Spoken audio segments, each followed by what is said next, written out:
आता जर बेसिकली तुम्ही जर बघितलात तर मुलींच्या लग्नासाठी आता सगळ्यात जादा तरतूद जर केली जाते कशातून, तर सुकन्या समृद्धी योजने, बरोबर आहे ना. आपलं सगळ्यात जादा मार्केट हे सुकन्या समृद्धी योजनेतून घेतले जातं. कारण लोक म्हणतात मी एलआयसी पॉलिसी कशाला काढू, सुकन्या समृद्धी योजनेमध्ये काढतो. किंवा लोक म्हणतात की मी एलआयसी मध्ये कशाला इन्व्हेस्टमेंट करू, म्युच्युअल फंड मध्ये पॉलिसी काढतो, किंवा मी पीपीएफ मध्ये घेतो. पीपीएफ पण गव्हर्नमेंटचं आहे, गॅरंटेड आहे.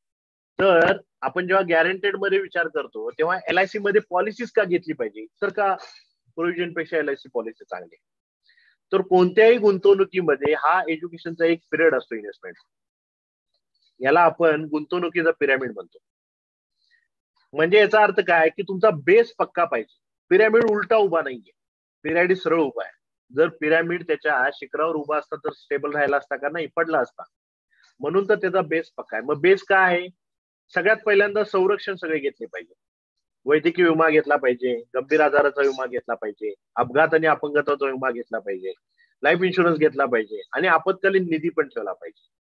हे सर्व झाल्यानंतर त्याने गॅरंटीड परतावा देणाऱ्यामध्ये गुंतवणूक केली पाहिजे, जिथं शून्य जोखीम राहील. म्हणजे काय काय येतं, एलआयसीची पॉलिसी असते, एनएससी असते, पीपीएफ असतो, सुकन्या समृद्धी योजना आहे, किंवा किसान विकास पत्र आहे. हे झाल्यानंतर मग त्यानं जोखीम मधल्या गुंतवणूक, जोखीम मधल्या गुंतवणूक काय, म्युच्युअल फंड आहे, कंपनी डिपॉझिट आहे, बॉन्ड्स आहेत, किंवा शेअर मार्केट आहे, स्थावर गुंतवणूक आहे, वायदा बाजार आहे. गॅरंटेड नसलेल्या याच्यामध्ये स्वतःची मुद्दल देखील गॅरंटेड नसते. मग आपण कुठं डील करतो, आपण गॅरंटेड मध्ये डील करतो. मग एलआयसी पॉलिसी, सुकन्या समृद्धी योजना आणि पीपीएफ या तिन्ही मध्ये एलआयसी पॉलिसीज का श्रेष्ठ आहे, चला बघूया. आपल्याला बऱ्यापैकी लोकांना सुकन्या समृद्धी योजनेबद्दल अर्धवट माहिती आहे. सुकन्या समृद्धी योजना बेसिक आपण माहिती करून घेऊ की याच्यामध्ये काय काय लागतं. 10 वर्षाच्या आतील 2 मुलींच्या नावाने पॉलिसी घेता येते, जास्तीत जास्त 1.5 लाख भरता येते, 1.5 लाखापेक्षा जास्त भरता येत नाही. 15 वर्षे पैसे भरावे लागतात, 21 वर्षांत परतावा मिळतो. लक्षात घ्या, पूर्वी 14 वर्षे पैसे भरावे लागायचे, 21 वर्षांत परतावा मिळायचा. म्हणजे तुम्ही सुकन्या समृद्धी योजना घेतल्यानंतर सरकार याच्यामध्ये कधीही बदल करू शकतो. उद्या सरकार म्हणू शकते की नाही, 15 ऐवजी तुम्ही 21 वर्ष पैसे भरा, 21 वर्ष पैसे भरावे लागतील. 18 वर्ष पूर्ण झाल्यानंतर पैसे मुलीच्या नावावर होतात. काही अटीवरच पैसे विड्रॉ करता येतात, म्हणजे आपल्या अक्षय सारखं आहे, जवळजवळ विड्रॉ नाही करता येत.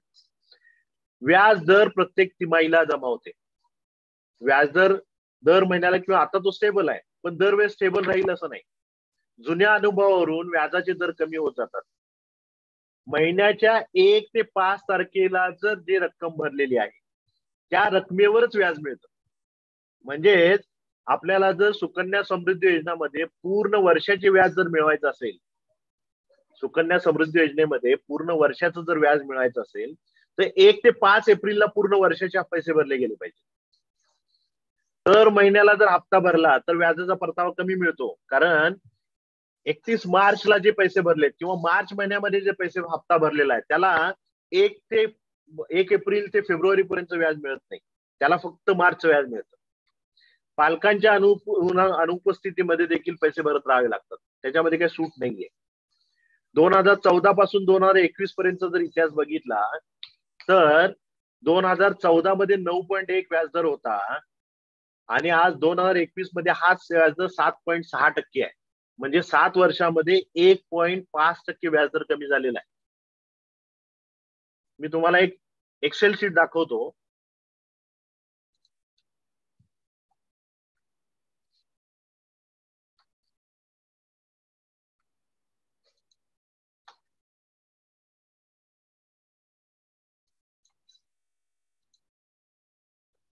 साधारणतः आता जर तुम्ही बघितला तर सुकन्या समृद्धी योजनेमध्ये जे एजंट कॅनव्हास करतात ते कॅनव्हास अशा प्रकारे करतात की 2014 मध्ये सुकन्या समृद्धी योजना आली होती. जर एखाद्या व्यक्तीनं 50,000 रुपये जर भरले तर तेव्हा व्याजदर होता 9.14%. म्हणजे त्या व्यक्तीनं 50,000 रुपये जर दरवर्षी भरले तर त्याला पैसे किती मिळणार होते,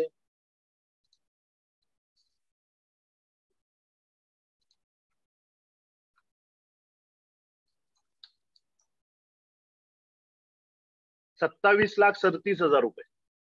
म्हणजे 2014 मध्ये ज्याने दरवर्षी 50,000 रुपये भरायची सुकन्या समृद्धी योजना घेतली, जर तेव्हा कॅल्क्युलेशन काढलं तर 9.14% त्यावेळेस 27,37,000 मिळाले असते. पण एवढे मिळत आहेत का?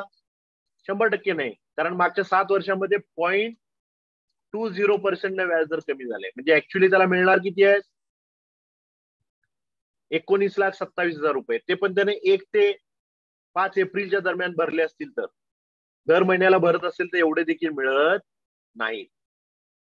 आज जर 2022चा जर विचार केला तर व्याज दर किती आहे? 7.6%. सध्या गव्हर्नमेंट बीजेपीचं आहे. 0.2% पेक्षा 0.025% जरी व्याजदर कमी करत गेले तरी पैसे मिळतात 14 लाख रुपये 50,000चे. म्हणजे 20 वर्षानंतर व्याजदर किती असेल बघा? 2.85%, ना की 7.6%. सध्या जे लोक सांगतायत ते सांगतायत की 7.6%ने आज सुकन्या समृद्धी योजनेमध्ये 50,000 दरवर्षी जर भरले तर 21,97,000 मिळत आहेत. मित्रांनो लक्षात घ्या, एवढे पैसे सुकन्या समृद्धी योजनेमध्ये मिळत नाही. हे दरवर्षी व्याजदर 7.6% राहणार नाहीये. हा व्याजदर कमी होत जाणार आहे. मी गृहीत जरी धरलं तर 0.10% जरी कमी झाला तरी 18,43,000 रुपये होतात. LICच्या 936 नंबर टेबल मध्ये सेम एवढेच पैसे मिळतात, त्याच्यापेक्षा जास्त पैसे मिळतात. व्याजदर 0.20%ने सध्या गव्हर्नमेंट प्रमाणे कमी होतोय. म्हणजेच त्याला 50,000 रुपये जर त्यानं 15 वर्ष भरले तर 21 वर्षानंतर त्याला 15,43,000 रुपये मिळणार आहे. सेम केस आहे PPF ची.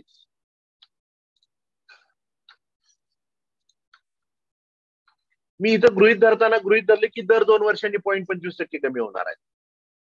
तरी 17,79,000 रुपये मिळतात. PPF मध्ये सेम तसंच आहे, सेम अटी आहेत. 1 ते 5 एप्रिल पैसे भरावे लागतील, मगच पूर्ण वर्षाचा व्याज मिळेल. 2014ला 8.7% व्याजदर होता, आज 7.1% व्याजदर आहे. म्हणजे 7 वर्षामध्ये 1.6%ने व्याजदर कमी झालाय. तरी आपण जर गृहीत धरलं की 0.25%ने दर 2 वर्षांनी कमी होतोय, म्हणून मी इथं व्याजदर कमी होतोय असं पकडलंय. तरी त्यानं 15 वर्ष 50,000 भरले तर 16,92,000 रुपये मिळतात. आणि LICची जर पॉलिसी पकडली 936 नंबर टेबल, 15 वर्ष भरायचे 21 वर्षांतर, किती रकमेची काढावी याच्यावर काही लिमिट नाही. किती हप्ता भरता येतो, कुणाच्याही नावाने घेता येते. मुदत पूर्तीनंतर ज्याच्या नावावर पॉलिसीचे पैसे आहेत त्याच्या नावावर होतात. PPF मध्ये तसं होत नाही. लहान मुलांच्या नावाने जर अकाउंट कर, लहान मुलांच्या नावाने पैसे होतात. गरजेसाठी 2 वर्षांत कर्ज घेतायत. वर्षभरात कधीही हप्ता भरा, 1 एप्रिलला भरा, 31 मार्चला भरा. एवढंच काय, या वर्षाचा हप्ता पुढच्या वर्षी जरी भरला तरी याचा बोनस गॅरंटेड मिळतो. दर महिना हप्ता भरला तरी परतावा तेवढाच मिळतो. नॅच असू दे पैसे तेवढेच मिळतात, इयरली असू दे पैसे तेवढेच मिळतात. पालकांना आर्थिक संरक्षण मिळतं. म्हणजे आई वडिलांना दुर्दैवाने काय झालं तर त्याला एक मोठी रक्कम मिळते. आणि मागील वर्षाच्या अनुभवावरून बोनस दर कधी कमी झालेला नाही. म्हणजेच 50,000 रुपये त्यानं जर 936 नंबर टेबल मध्ये भरत असेल तर 18,21,000 रुपये मिळतात. मग उदाहरण म्हणून पकडले की इथं 18,21 मिळतात, इथं 16,92,000 मिळतात, मग इथं 17,79,000 मिळतात. मग जर सेमच मिळणार असतील तर मग मी LIC पॉलिसी का घ्यायची? उत्तर सोपं आहे. Save and create and save. मी जर सुकन्या समृद्धी योजना घेतली असेल आणि जर मी 6 हप्ते भरून 6व्या वर्षानंतर माझा जर अपघाती मृत्यू झाला तर सुकन्या समृद्धी योजनेमध्ये उरलेले मूर्तीचे पैसे एकतर भरावे लागतील किंवा 3,86,000 जी काय रक्कम आहे, 3,86,000 म्हणजे कोणती रक्कम? 7व्या वर्षी इथं 3,86,000 रक्कम येते 6व्या वर्षानंतर. या 3,86,000 रकमेवरच त्यांना व्याज मिळत राहील. उलट LIC मध्ये जर 6व्या वर्षी जर दुर्दैवाने अपघाती काय झालं तर 20,36,000 रुपये त्यांना घरच्यांना मिळतील. पुढे पॉलिसी बंद होईल. हीच पॉलिसी जर जीवन लक्ष घेतली असेल तर 20,37,000 तर मिळतलच. पुढे दरवर्षी LIC 90,000 रुपये त्याच्या घरच्याला देत जातील आणि मुदत संपल्यानंतर परत 18 ते 20 लाख रुपये मिळतील. म्हणजे गुंतवणुकीमध्ये कोणत्याही प्रकारची जर गुंतवणूक घेतली तर आपल्याला जे पैसे साठवायचे आहेत ते होण्याची गॅरंटी फक्त LIC मध्ये होते. कारण आपण आधी ते पैसे क्रिएट करतो आणि मग हप्ते भरत राहतो. इतर ठिकाणी हप्ते भरत राहावे लागतात आणि मग ती गोष्ट क्रिएट होते. म्हणूनच LIC ची पॉलिसी घेतली तर आपल्याला सगळ्यात जास्त फायदे होऊ शकतात सेव्ह अँड क्रिएटच्या माध्यमातून. मित्रांनो, हे झाले 4 प्रकारचे कन्सेप्ट. ही 4 प्रकारचे कन्सेप्ट आपण समोरच्या व्यक्तीला सांगू शकतो. आजचं सेशन अमोल सर, अमर सर, ऑलमोस्ट इथं संपलं असं मी सांगतो. जर काही प्रश्न असतील, काही डिफिकल्टीज असतील किंवा काही विचारायचं असेल तर विचारलं तर मी उत्तर देईन त्याची. यस यस यस यस खूप खूप धन्यवाद दिग्विजय सर. आपल्या सेशनचं जे वेगळेपण आहे, मला असं वाटतं की इतक्या बारकाईनं सुकन्या समृद्धी, बऱ्याच वेळेस असं होतं की आपला एजंट बांधव अगदी तलवार मॅन करून येतो की हा बरोबर आहे, सुकन्या समृद्धी आहे, याला चॅलेंजिंग आहे. तर इतका बारकाईनं अभ्यास, ते जे तुम्ही लिहिलं की 1 ते 5 एप्रिल दरम्यान जर पेमेंट आलं तरच त्याचं व्याज मिळतंय वगैरे, हे फार बारकाईने तुम्ही घेतलेलं आहे. आणि मित्रांनो, मगाशी माझा उल्लेख राहून गेला सरांच्या बाबतीतला, जो की मी मेसेजमध्ये दिलेला होता, पण आता उल्लेख करायचा राहून गेला होता इंट्रोडक्शन मध्ये, की सरांनी उमंग नावाची एक छोटी पुस्तिका काढलेली आहे. आता त्यांनी जे प्रेझेंटेशन दाखवले ते सगळे प्रेझेंटेशन त्याच्यामध्ये आहेत. आणि सगळ्यात महत्वाचं म्हणजे तुम्हाला या गोष्टी आपल्या एजंट बांधवांना पण त्या पुस्तकाच्या माध्यमातून चांगल्या समजून सांगता येतील. त्याचबरोबर सर स्वतः सेशन्स पण घेत आहेत. जर युनिट टीम मीटिंग सर्क्युलर आहेत किंवा तुम्हाला असं वाटलं की दिग्विजय सरांनी स्वतः येऊन आपल्या टीमला संबोधित केलं पाहिजे, तर ते पण स्वतः येत आहेत. दिग्विजय सर, एकदा तुमचा नंबर अमोल सर किंवा मी, तुम्ही सांगा, मी एकदा हे करतो. आणि मित्रांनो, जर आपले काही प्रश्न असतील तर फोरम ओपन आहे, अनम्यूट करून बोलू शकता किंवा चॅट मध्ये टाका, मी अनम्यूट करतो आपल्याला, किंवा हँड रेज करा, तसे. ठीक आहे.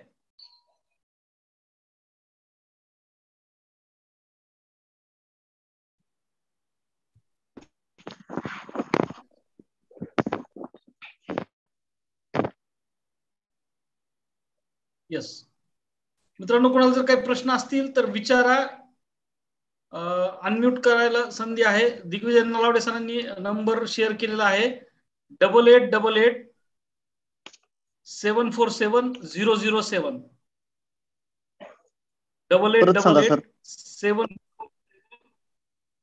8888 8888 747 747 007. 007. अमर सर, एक विचारायचं होतं. हा, विचारा. आपल्याला पुस्तक सर म्हणलेत काय केलं त्याच्याबद्दल थोडं सांगा ना, म्हणजे नेमकं काय आहे. दिग्विजय सर, एकदा पुस्तकाबद्दल तुम्ही, म्हणजे संकल्पना आपली पुस्तकामागची आणि कसं अवेलेबल होऊ शकेल लोकांना, ते एक सांगा. येस येस आता याच्यामध्ये आपण काय केलेलं आहे, अशा एवढ्या टाईपचं पुस्तक आहे. आपण याला 1/8 साईज म्हणतो.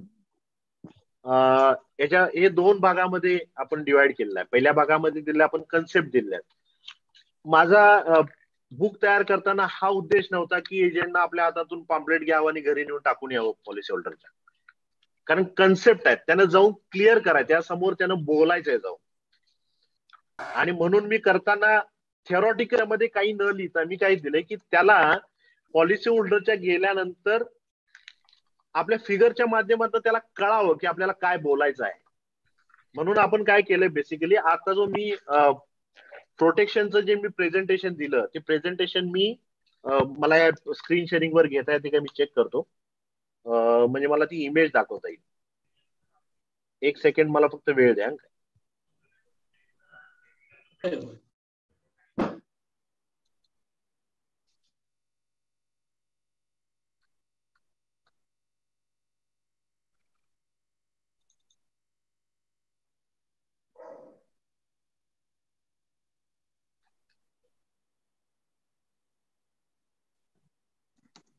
तुझं वेळ कसं लागतोय, तू माझं संपलं प्रेझेंटेशन ते.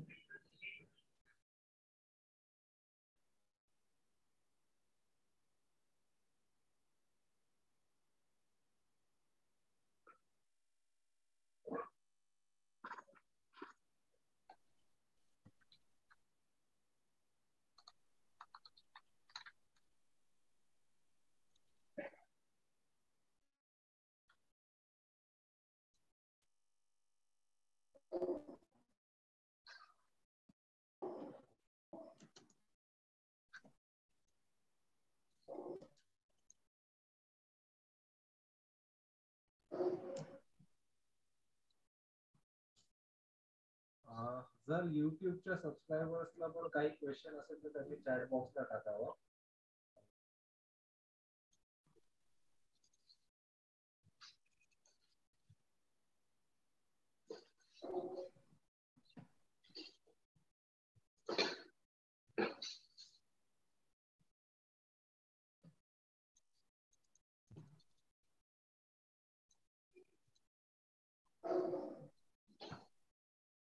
अमर, मी स्क्रीन शेअर करतोय माझी.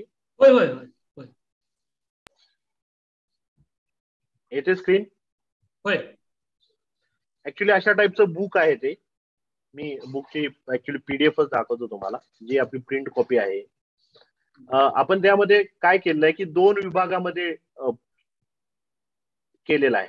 पहिल्या याच्यामध्ये कन्सेप्ट येतात 11 चॅप्टर पर्यंत, आणि तिथून पुढे त्याला लागणारे प्लॅन प्रेझेंटेशन येतात.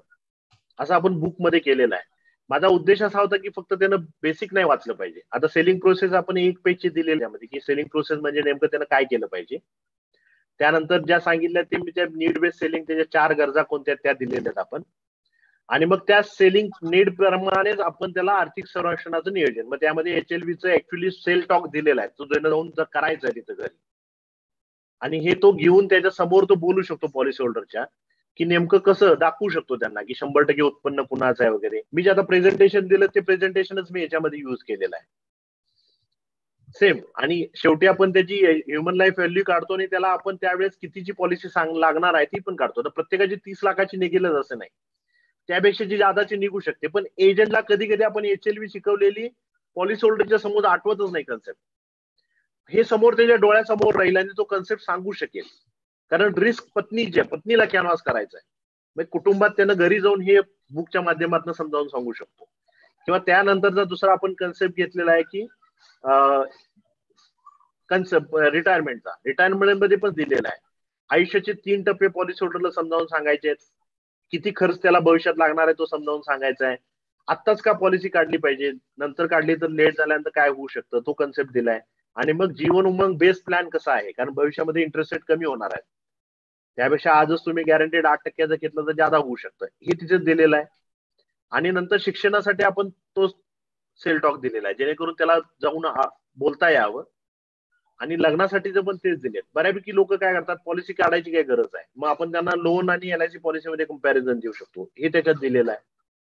त्यानंतर लग्नासाठी पण तेच दिलेलं आहे. लग्नासाठी बेसिकली आपण 21 पेक्षा जादाची टर्मची पॉलिसी देऊ शकतो, हे सेल टॉक मध्ये त्यांना दिलेलं आहे. त्याला हे जाऊन तो त्यांच्याशी डायरेक्टली बोलू शकतो किंवा वाचा म्हणून तर देऊ शकतो. सेम तिथं पण तेच आहे की आज पॉलिसी नाही केली तर भविष्यात किती पैसे भरावे लागते, हे पण आपण त्याच्यामध्ये दिलेलं आहे. आणि मग गुंतवणुकीचा पिरॅमिड, बऱ्यापैकी लोक आपल्या इथं अडकतात की मग LICच का केली पाहिजे. आणि हे बऱ्यापैकी लोकांना ग्रामीण भागात की इतर ठिकाणी ऑब्जेक्शन येत आहे की LICच कशाला काढायचं, दुसरीकडे पण गॅरंटी आहे, तर LICच का काढायचं, हे क्रिएट अँड सेव्हच्या माध्यमातून ह्या 3 कन्सेप्ट दाखवून आपण बोलू शकतो. हे एवढे कन्सेप्ट दिले. आणि तिथून पुढे मग काय केलेलं आहे की कागदपत्र सोबत काय जोडायचे आहेत त्याचे आपण डिटेल दिलेले आहेत, काय काय डॉक्युमेंट लागणार, किंवा बेसिक आपण हे विमा रक्कम काय असेल काय नाही वगैरे त्याचे आपण टर्मिनॉलॉजी मराठीमध्ये सिंपल भाषेत दिलेले आहेत. त्यानंतर आनंदाचा आपण टाकलेला आहे, आनंदाची प्रोसेस. आणि मग प्रत्येक प्लॅन दिलेले आहेत. प्लॅन देताना प्लॅनचे बेसिक डिटेल्स, म्हणजे प्लॅन काय आहे, बेसिक एज ग्रुप काय येतो, टर्म काय बेसिक येते, सम एश्युर्ड किती येते, कितीच्या पट्टीमध्ये देता येते, रायडर कोणते आहेत, आणि मॅच्युरिटीला कसे पैसे मिळणार, डेथला कसे पैसे मिळणार, आणि त्याचं एक स्कीमॅटिक. आणि त्याच्या समोर त्याला आपण सहसा प्रेझेंटेशन दिलेलं आहे, जेणेकरून तो समजावून सांगू शकेल किंवा स्वतःही समजेल की 5व्या 6व्या 10व्या वर्षी डेथ झाली तर काय पैसे मिळू शकतात. असे प्रत्येक प्लॅनचा आपण दिलेला आहे. आणि ठराविक प्लॅनच दिले आहे. जसं आता जीवन आनंद आहे, 915 नंबर टेबलचं एनेक्स्चर कॅल्क्युलेशन 10 एनेक्स्चर 10 मध्ये दिलेलं आहे LICने. त्याच्याप्रमाणे जर बंद केली तर पैसे किती मिळू शकतात एनेक्स्चर 10 प्रमाणे, ह्याचं कॅल्क्युलेशन पण आपण त्याच्यामध्ये ऍड करून दिले, जेणेकरून तो सांगू शकतो की बंद केली तर 60व्या वर्षी 63व्या वर्षी किती पैसे मिळू शकतात 1 लाखाला. किंवा जीवन लक्ष पॉलिसी जी आहे, त्या जीवन लक्ष पॉलिसीचं बेस्ट बेनिफिट काय आहे की जर पॉलिसी पेडअप जरी असेल तर त्याचा इन्शुरन्स चालू राहतो. मग त्याचं कॅल्क्युलेशन कसं येतं, हे कॅल्क्युलेशनच आपण जीवन लक्ष मध्ये दिलेलं आहे. म्हणजे जीवन लक्ष जिवंत असेल तरी इन्शुरन्स असेल, डेथ झाली तरी 70 लाखाचे त्याला पैसे मिळतील, आणि जर पॉलिसी पेडअप असेल तरी पैसे मिळतील. म्हणजे 20 वर्ष 25 वर्षी पॉलिसी किती पण 10 वर्ष भरले 10 लाखाची पॉलिसी आहे, तरी पेडअप असताना विमा कसा चालू राहतो हे कॅल्क्युलेशन त्याच्यामध्ये दिलेलं आहे. किंवा 10 लाखाची जर पॉलिसी घेतली तर 1 कोटीचा इन्शुरन्स कसा लक्षच्या माध्यमातून मिळू शकतो याचं कॅल्क्युलेशन पण तिथं प्लॅन मध्ये दिलेलं आहे.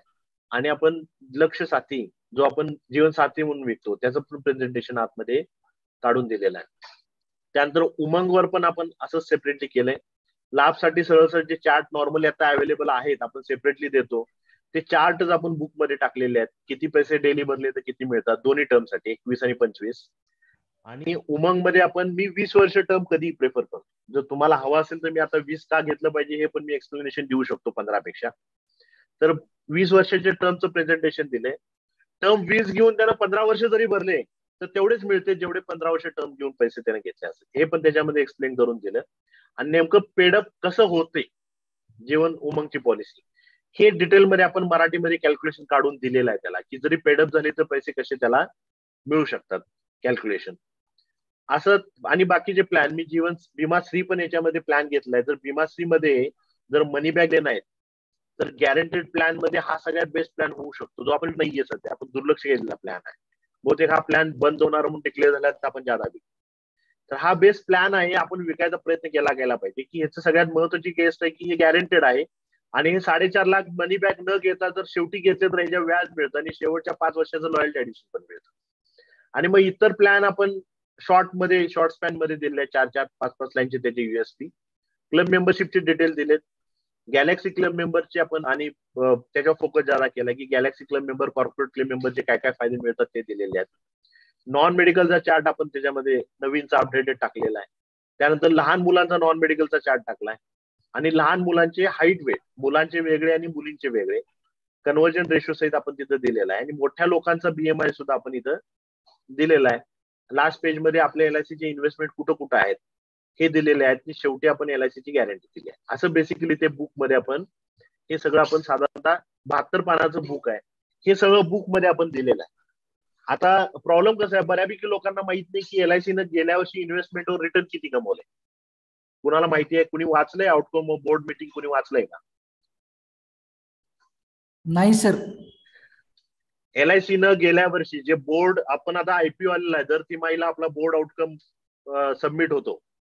तर बोर्ड आउटकम जर बघितला, बहुतेक मी आता इथं तो घेतलेला नाही, मी अमर सरांना पाठवून देतो. मी जेव्हा जेव्हा सेशन घेतो तिथं स्क्रीनशॉट डिलीट देतो आणि मी ते कॅल्क्युलेशन करून दाखवतो. एलआयसीनं गेल्या वर्षी विथ अनरिअलाइज गेन 8.55 रिटर्न कमवले. किती? 8.55%.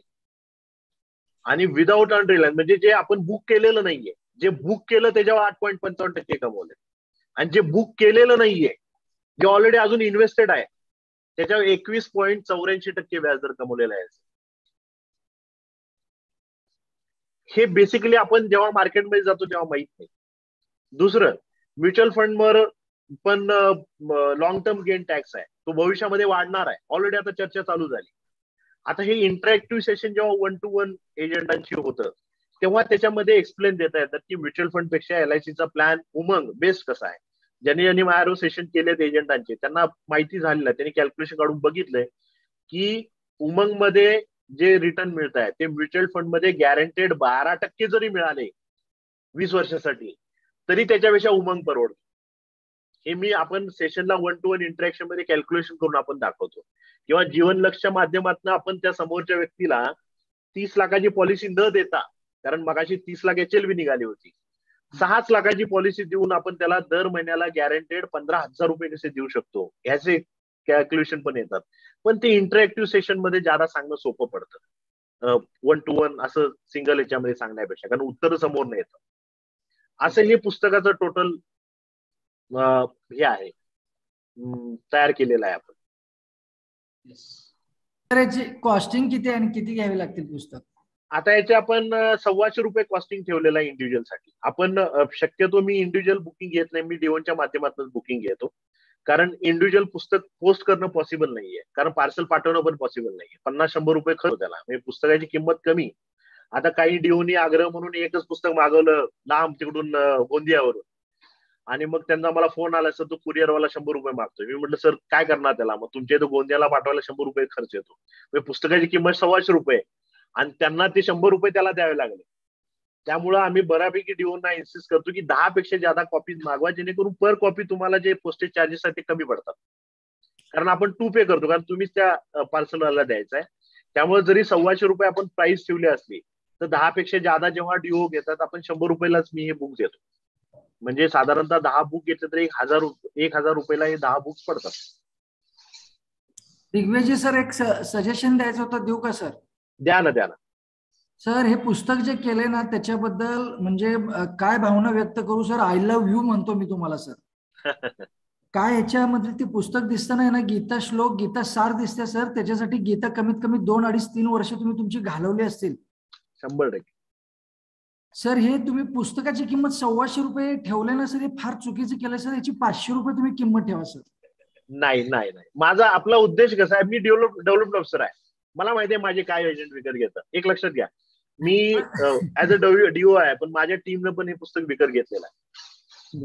नाही, म्हणजे माझं इंटेन्शन काय होतं सर, कसं होतं माहितीये का, म्हणजे मला एक माहिती आहे, समजा आपण एक पानाचं जरी प्रेझेंटेशन बनवलं ना, त्याची मग आपण काय करतो सर, झेरॉक्स, कलर झेरॉक्सची तेवढी किंमत दे. म्हणजे तुम्ही काय करायला लागलाय, त्याची जी प्रिंटिंगची कॉस्ट आहे तेवढी घ्यायला लागलाय. तुमचं जे टॅलेंट वापरलंय ना सर, तुमचं जे कष्ट केलंय, त्याच्यामध्ये बुद्धी जे वापरलाय, त्याची काहीच व्हॅल्यू तुम्ही घेत नाही.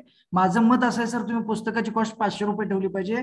ज्याला ह्याची व्हॅल्यू कळेल ना सर, तुमच्या ह्या कष्टाची आणि तुमच्या ह्या टॅलेंटची. अमर सरांना पण मी म्हणजे बोललो होतो, एवढं त्यांनी करून ते पुस्तक आम्हाला एक्झामसाठी केलेलं आहे सर. ₹100 फक्त कॉस्ट ठेवलेली आहे. ऍक्च्युली ₹500 पुस्तकाची किंमत ठेवली पाहिजे. ज्याला हे कळेल ना सर की काय टॅलेंट आहे, त्याची किंमत काय, तर त्याला व्हॅल्यू राहील सर त्या पुस्तकाला, असं मला वाटतं. माझं एक मत व्यक्त केलं मी फक्त सर. आणि बरोबर, पण कसं राहतं की आपल्या इथं काय, आपला उद्देश काय, ह्या पुस्तकाचा उद्देश असा आहे की 20% लोकांना तर आपण बाहेर येऊन ट्रेनिंग देतोच, जे चांगलं काम करतात. बुक हे 80% लोकांनी युज केलं पाहिजे. प्रत्येक जण जर नीड बेस सेलिंग विकायला लागला तर ऑटोमॅटिकली याचा बिझनेस बेस वाढेल. हा त्याचा उद्देश आहे की प्रत्येकाच्या ₹100 कुणीही काढून देतं आजकाल खिशातून. ₹100 देताना मागं पुढे बघत नाहीत लोक, म्हणून आपण ते इंडिव्हिज्युअल बुक असेल तर ₹125 ठेवले, पण 10 पेक्षा जादा घेत असेल तर आपण ते बुक ₹100 डीओच्या माध्यमातून देतो, इंडिव्हिज्युअल नाही. बरोबर, छान. तुम्ही जे बोललात त्याच्यात फक्त मी एक ऍड करू इच्छितो की आम्ही ज्यावेळेस जॉईन केलं LIC, म्हणजे दिग्विजय सरांनी मी 2006 साली, त्यावेळेस फक्त विंग्स रेडी रेकनर मिळायचं. म्हणजे त्याच्यात प्रीमियम कसं असायचं, सम ॲश्योर्ड 1 लाख, त्याच्यानंतर थेट 2 लाख किंवा 5 लाख असंच असायचं. म्हणजे जर मध्ये कोणी म्हटलं की सर 1.5 लाखाला किती येईल, तर ते असं मॅन्युअली कॅल्क्युलेट करत बसावं लागायचं आहे ना. तर याच्यानंतर मग मोबाईल कंपन्यांनी सगळे ऍप काढले, विषयच मिटला त्यांचा. पण म्हणजे जर कुठलं सर्क्युलर वगैरे, त्यावेळेस मोबाईल जास्त नव्हते त्यामुळे सर्क्युलर वगैरे असं काही बघायला नाही मिळायचं.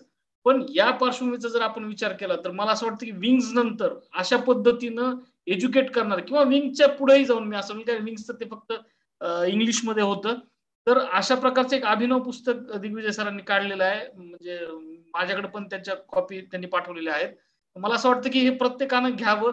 आणि मी जसं म्हटलं की आता युनिट मिटिंग सर्क्युलर आलेले असतात, किंवा तुम्ही दर महिन्याला मिटिंग घेता. मला असं वाटतं की जर तुम्ही 4-5 डीओ मिळून जर मिटिंग घेत असतील आणि थेट सरांनाच बोलवलं तर याचा इम्पॅक्ट जास्त येईल. कारण जसं अजितने इंट्रोडक्शन मध्ये बोलला, त्यांनी 2-3 डेव्हलपमेंट ऑफिसरांनी मिळून, किंवा नांदेडला, किंवा इव्हन अमरावती या ठिकाणी ज्यावेळेस तू बोलतो आणि ज्यावेळेस इंटरॅक्टिव्ह ते सेशन होतं, त्यावेळेस त्याची व्हॅल्यू एजंट बांधवांना जास्त कळते आणि ते तेवढ्याच ताकदीनं मग ग्राहकांसमोर डिलिव्हर करण्याचा प्रयत्न करतात. ठीक आहे दिग्विजय सर, हे मागवायचं असेल तर काय प्रोसेस, एकदा ती एक सांगा.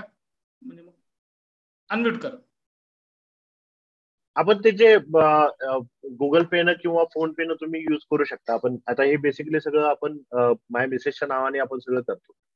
तर त्यांचा अकाउंट नंबर आहे, त्याच्यावर तुम्ही अमाऊंट टाकू शकता की तुम्हाला किती बुक्स पाहिजे आहेत. आणि मग माझा जो नंबर मी शेअर केलेला आहे 8888 वाला, त्याच्यावर तुम्ही स्क्रीनशॉट आणि डिटेल ऍड्रेस मला पाठवून दिलात तर आम्ही साधारणतः 2 किंवा 3 दिवसामध्ये ते सगळं कुरिअर पाठवून देतो. आता आज झालं की ऑलरेडी आम्ही 3000 कॉपीज हजार करून काढल्या होत्या, अपडेट करत करत 3000 कॉपीज संपल्या. तर आम्ही आता नवीन परत, आम्हाला जसे डिमांड आलेत, लोकांनी काही नॉर्मली डिओनच्याकडून 50 किंवा 100 अशी मागणी येते ज्या मोठ्या टीम्स आहेत, तर आम्ही परत आता ह्या आठवड्यामध्ये 3000 कॉपीज नवीन आपण प्रिंट करतोय. जर तुम्ही पेमेंट करून, आम्ही काय करतो, पेमेंट ज्यांचा आधी त्यांना आधी आम्ही पहिला प्रेफरन्स देतो, कारण तसं केलं पाहिजे साधारणतः. पेमेंट करून आम्हाला ऍड्रेस मला व्हॉट्सअपवर पाठवून दिला की आमचा जो कुरिअरवाला आहे तो सगळं कलेक्ट करून तुम्हाला 2 दिवसामध्ये सगळं पोस्ट करून पाठवून देतो. ते मी इंडिव्हिज्युअली तुम्हाला मेसेज परत पाठवून देतो. तुम्ही ज्यांना ज्यांना हवाय किंवा त्यांनी मला 8888 वर जरी कॉन्टॅक्ट केला तर मी त्यांना ते मेसेजेस पाठवून देईन की कशी कशी पेमेंट आणि कशी प्रोसेस करायची. सर आता लगेच होतील ना अवेलेबल पुस्तकं सर? होय होय होय. ठीक आहे सर. साधारणतः तुम्ही ऑर्डर देऊन मला पेमेंट करून पाठवल्यानंतर 1 आठवडा लागतो सगळे प्रोसेस कम्प्लीट व्हायला. आठवडा म्हणजे तुमच्या घरी पोहोचायला.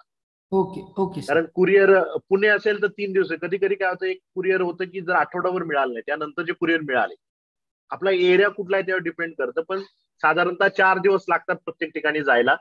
फक्त विदर्भ तिकडचं जर आपला जो पार्ट तिकडचा जास्त दूरचा आहे तिथं फक्त जास्त वेळ लागतो. औरंगाबाद किंवा आपल्या एरियामध्ये साधारणतः 3 ते 4 दिवसामध्ये बुक्स येऊन जातात. आम्ही सांगलीत आहे सर, शेजारीच आहे तुमच्या. तुम्हाला लगेच दुसऱ्या दिवशी तिसऱ्या दिवशी मिळून जाते. Okay sir. धन्यवाद राहुलजी. मित्रांनो, अजून कोणाला प्रश्न असतील आजच्या सेशन विषयी किंवा अजून काही सरांना विचारायचं असेल तर आपण विचारू शकता. अमोलजी, युट्यूबला आहेत प्रश्न काही? नाही. ओके. Hello sir. हा हॅलो. हा बोला. आवाज येतोय सर? हो येतो. हा सर, मला असं एक विचारायचं होतं की आपलं जे सेशन वगैरे झालेलं आहे, मी फलटण ब्रांच वरून बोलतोय. त्या ठिकाणी मी तुमचं प्रत्यक्ष पण अटेंड केलं होतं आणि सेम आज पण अटेंड केलेलं, त्याच्यामुळे मला आजचं पण सेशन खूप छान वाटलं. आणि सगळ्यात महत्त्वाचं सर, आपण आपल्या सेशनला म्युच्युअल फंड आणि जीवन उमंग, म्हणजे ते बघा तुम्ही पाठीमागे बोलला होता की जीवन उमंग हे आपला म्युच्युअल फंड पेक्षा कसा बेस्ट आहे. मग तसंच असं एक स्वतंत्र सेशन वगैरे होऊ शकतं का त्याच्यासाठी?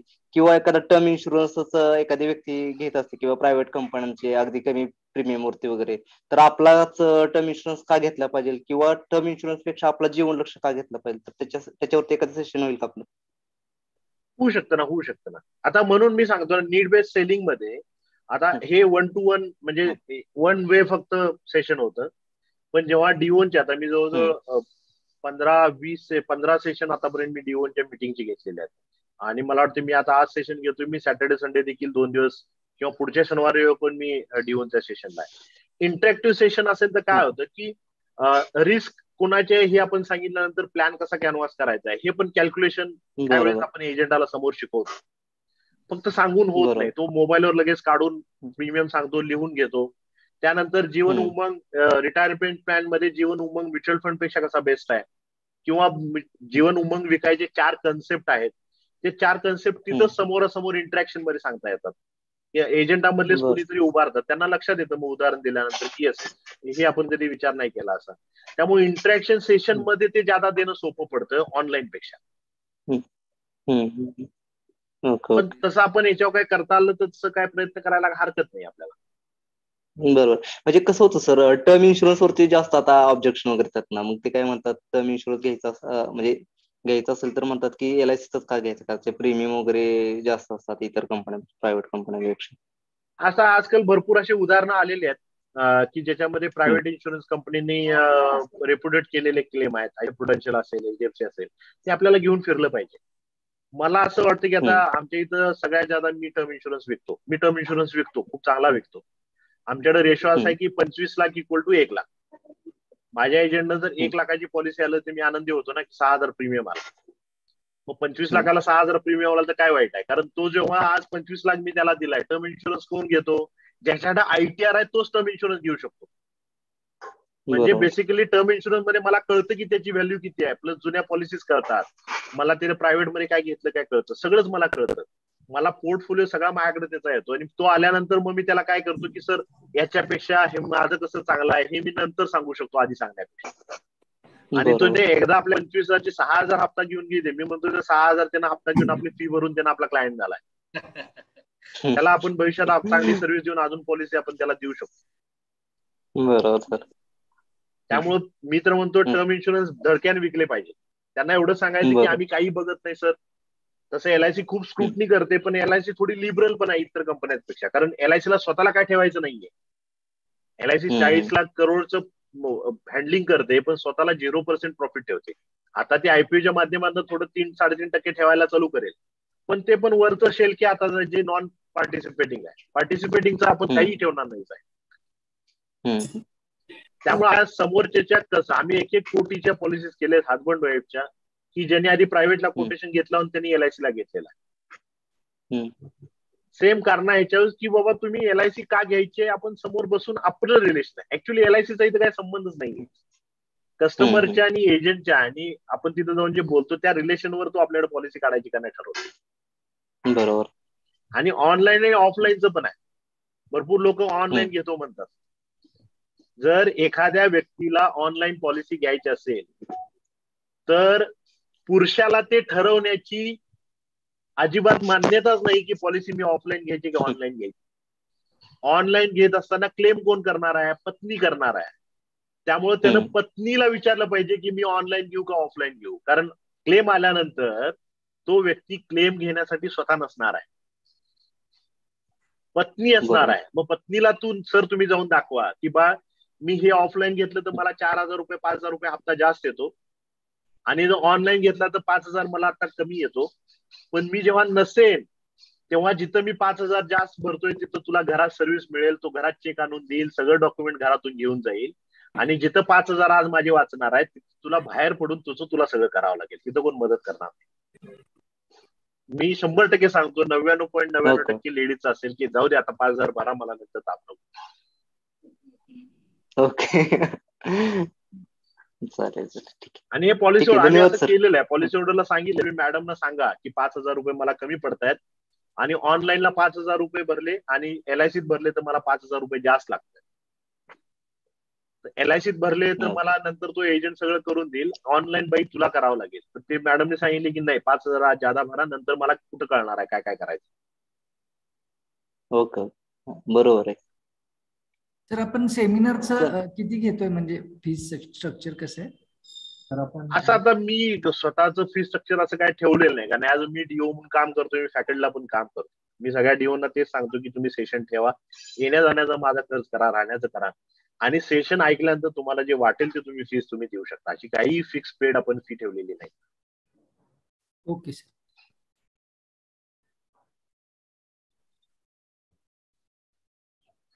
आपल्या LIC मध्ये सर अशी लोक बाहेरचे प्रायव्हेटची लोक नुसतं पैसे काढायची कामं करतात सर.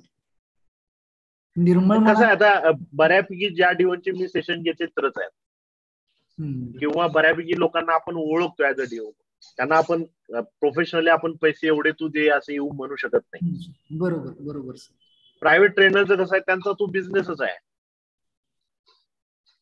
बरोबर सर.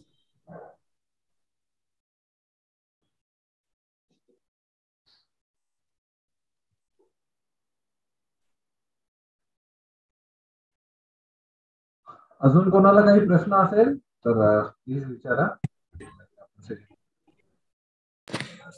दिग्विजय सर, फोन पे नंबर फक्त एकदा सांगाल का? तो 94049 74336 चॅट मध्ये टाकू का मी? चॅट मध्ये टाकून द्याल प्लीज. अमोलजी ते रेडमी कोण होतं त्यांना एकदा अनम्यूट करता का? ते बोलले अनम्यूटच वाटतं.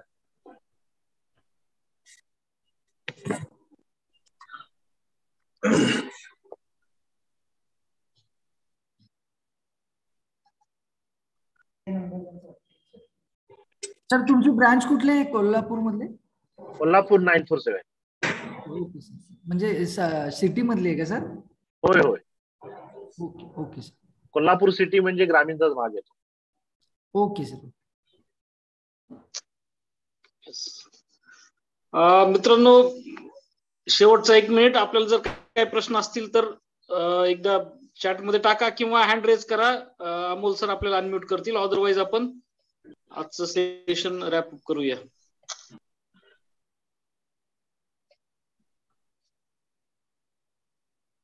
अमोलजी एकदा चेक करा, मी थोडं इश्यू आलाय त्यामुळे मी मोबाईल वरनं जॉईन आहे, मला नाही दिसू शकत आहे स्क्रीनवर. काही क्वेश्चन तर नाही आहे. रेडमी 9 Pro रेस केलेला, त्यांना काय विचारायचं असेल तर ते अनम्यूटच आहे सर, अनम्यूटच आहे. Hello sir. हा आपला रेसिडेंट ऍड्रेस मिळेल का कोल्हापूरचा? कोल्हापूर काय म्हणजे कशासाठी या ना, कधीही फोन करा, मी अवेलेबल आहे. ऍक्च्युली मी कोल्हापूरची रिलेटेडच आहे. बर, जर आलो कोल्हापूरमध्ये तर मी न्यू कॉलेजचे विद्यार्थीच आहे मी ऍक्च्युली. बर बर बर. मग आपल्याशी भेटलं तर 1 to 1 बोलता येईल. या ना फोन करा. लक्ष्मीपुरीमध्ये जी ब्रँच आहे त्या ब्रँचच्या समोरच माझं पर्सनल ऑफिस आहे. लक्ष्मीपुरीचं का? हा, लक्ष्मीपुरी ब्रँच. हा ते ब्रँचच्या बरोबर समोर अपोजिट साईडला माझं ऑफिस आहे, पर्सनल ऑफिस. पद्मा टॉकी शेजारी का? नाही, ब्रँच लक्ष्मीपुरी चौकातच ब्रँच आहे, फोर्ड कॉर्नरला. बर. ब्रँच मधून बाहेर आलं, रोड क्रॉस केला की समोर माझं ऑफिस आहे. फोर्ड कॉर्नरला आहे का? फोर्ड कॉर्नरला. बर. चालेल sir. Okay, thank you sir. Yes. Digvijay sir, खूप खूप धन्यवाद. मित्रांनो, मी जसं सुरुवातीला उल्लेख केला की 2006च्या बॅचचे आम्ही दोघं आहोत. आमची बघत नाहीत. यशदामध्ये पहिल्यांदा ट्रेनिंग सेशन झालेलं होतं, तिथे आम्ही सोबत होतो. आणि दिग्विजय सरांच्या बाबतीत सांगता येईल की ते स्वयंभू नेतृत्व आहे, म्हणजे लिडरशिप क्वालिटीज पहिल्यापासूनच होत्या. तर मित्रांनो, हा एक अभिमानाचा आणि आनंदाचा क्षण आहे की आपलाच एक बॅचमेट इतक्या चांगल्या प्रकारे एक छान ट्रेनर पण होऊ शकतो. आणि ज्यावेळेस आपण बघतो की बाजारामध्ये इतर ट्रेनरला आपल्याला पैसे द्यावे लागतात किंवा जास्त पैसे मोजावे लागतात ट्रेनिंग घेण्यासाठी, अशा पार्श्वभूमीवर आपलाच डेव्हलपमेंट ऑफिसर बांधव इतक्या चांगल्या प्रकारे काम करत असेल आणि जसं राहुलजी म्हटले की तसं अगदी क्षुल्लक किमतीमध्ये इतकं छान पुस्तक त्यांनी डेव्हलप केलेलं आहे. तर मला असं वाटतं मित्रांनो की आपण सर्वांनी, सर्व विकास अधिकारी बांधवांनी आपल्या टीम मेंबर्स पर्यंत, प्रत्येक टीम मेंबर पर्यंत हे पुस्तक पोहोचवावं. आणि दिग्विजय सरांचे मी सुपर 30च्या वतीनं, इथं उपस्थित असलेल्या सर्वांच्या वतीनं माझ्यातर्फे मी आभार मानतो. आणि ऑफिशियली आभार प्रदर्शन आणि कन्क्लुजन साठी मी अमोल जाधव यांना पाचारण करतो. अमोलजी. नमस्कार sir, Digvijay sir.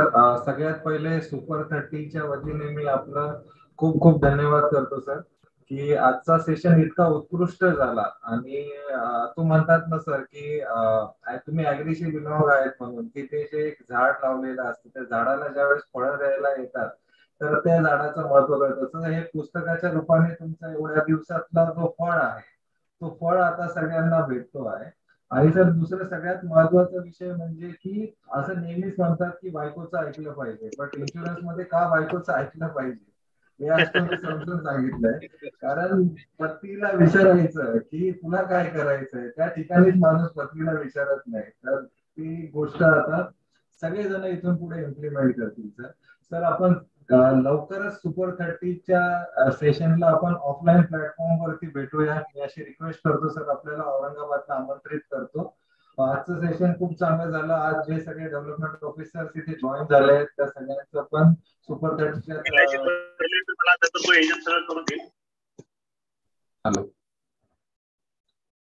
Hello yes, मी सर्वांचं सुपर 30च्या वतीने आभार मानतो. आजचं हे सेशन आपलं संपलं आहे. Conclude this session. Thank you. Good night. Thank you very much. चलो, गुड नाईट.